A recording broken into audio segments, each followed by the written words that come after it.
Efeito manada, a maior arma que o Estado usa contra a sociedade. Este é o Visão Libertária, sua fonte de informações descentralizadas e distribuídas. Efeito manada é a identificação de um comportamento parecido entre os integrantes de um grupo. Eles tendem a agir igual, a se imitar de modo geral ou a seguir pelo mesmo caminho como forma de evitar o que julgam ruim ou que imaginem que possa afetar um ou mais membros do grupo. O Estado usa esse fenômeno como tática de baixo custo contra a sociedade.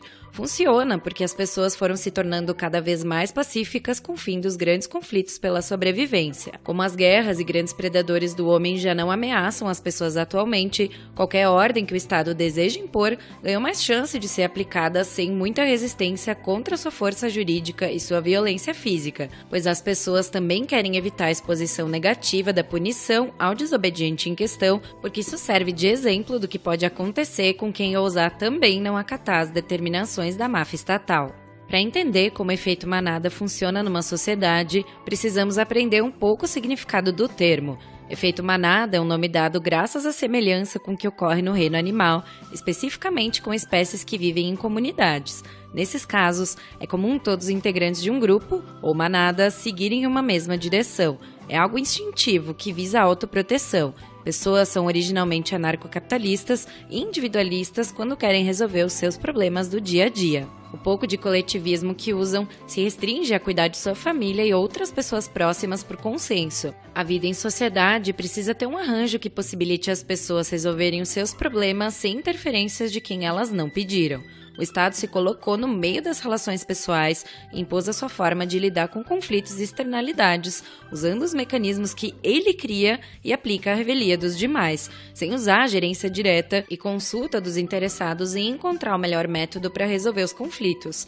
Ao longo da existência, ele vem inserindo isso contando com a passagem de geração para geração, que as pessoas devem aceitar sem questionar o seu modus operandi e todas as ordens que derivam disso. Dizer o que cada indivíduo deve fazer é repetido diariamente com tanta consistência que as pessoas deixam de questionar o que podem ou não podem, nem o que devem ou não devem fazer, e apenas seguem o coletivo que, para evitar a punição, age como uma manada. O cidadão comum busca no seu cotidiano tirar o melhor proveito das atividades que decide para obter ganhos ou as menores perdas. Cada pessoa está buscando se livrar de pagar taxas ou cumprir obrigações aleatórias impostas pelo Estado. Para isso, cada uma tenta das melhores formas se desviar delas e, quando consegue, corre o risco de ser punida para servir de exemplo às outras não fazerem igual. Assim, a escolha de não descumprir uma ordem estatal passa a ser um caminho cujas testemunhas da punição também tendem a tomar para não serem punidas pela gangue que quer controlar a sociedade. Mas o Estado também tem fraquezas. Ele não tem como punir todos ao mesmo tempo, caso todos de fato não atendam às suas imposições. O custo logístico de cobrar todos pode ser maior do que o ganho que ele teria com a obediência geral. Por exemplo, se todos mesmo, não pagarmos mais o IPTU, mesmo com as ameaças e cobranças recorrentes, para que o Estado consiga obrigar todo mundo a pagar, ele precisa arcar com um custo financeiro e administrativo para pôr em prática essa insistência, e esse custo pode ser maior do que a extorsão total da tributação. O mesmo serve para o uso de máscaras, por exemplo. Se todos deixarem de usar, além de todos se estimularem entre si pelo comportamento massificado, de manada, ao perceberem que os riscos de contrair alguma doença não aumentam ao abandonarem a focinheira de pano, essa tendência de comportamento se consolida e passa a ser impossível o Estado garantir que todos obedeçam, porque ele não tem como obrigar todos de forma individual. Uma das maneiras de obrigar coletivamente é ameaçar empresas que recebem um fluxo grande de pessoas, mas isso é inútil. Como as empresas passam a ter o medo dessa punição administrativa, elas transferem a exigência às pessoas que quiserem descumprir.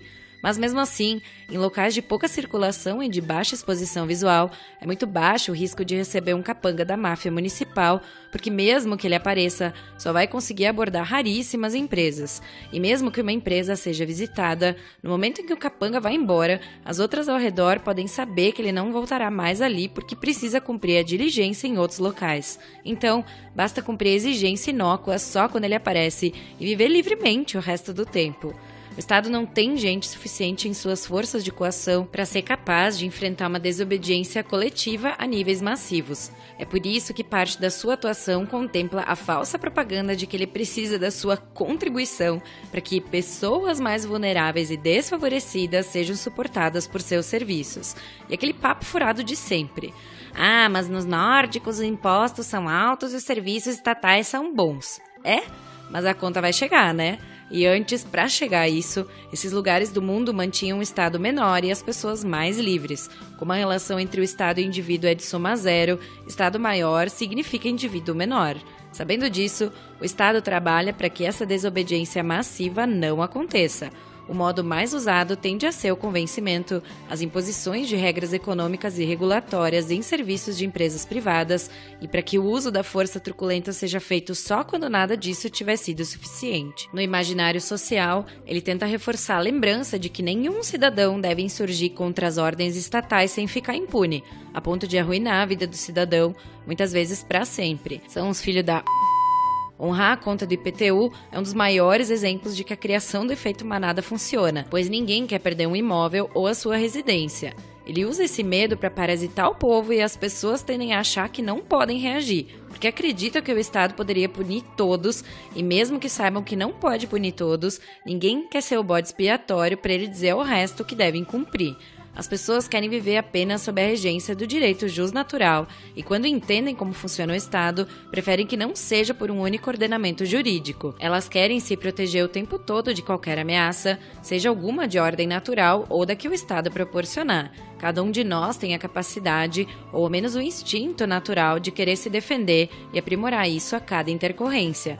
Porque então as pessoas não reagem.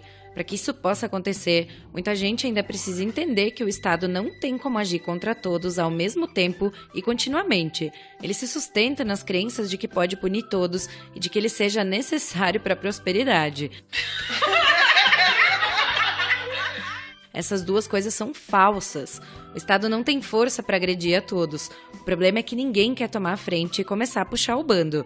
O que temos a favor dos poucos que já não seguem a manada de obediência é informação cada vez mais distribuída. Ela pode dar poder de conhecer as mentiras compulsórias de como agir para anular a interferência do inimigo centralista, de modo que ele não possa ter como retaliar. Quanto mais buscarmos privacidade nas interações, podemos criar uma manada própria de desobediência se misturando na multidão, diferente da manada que ele agrupa pastoreando por meio das ordens jurídicas.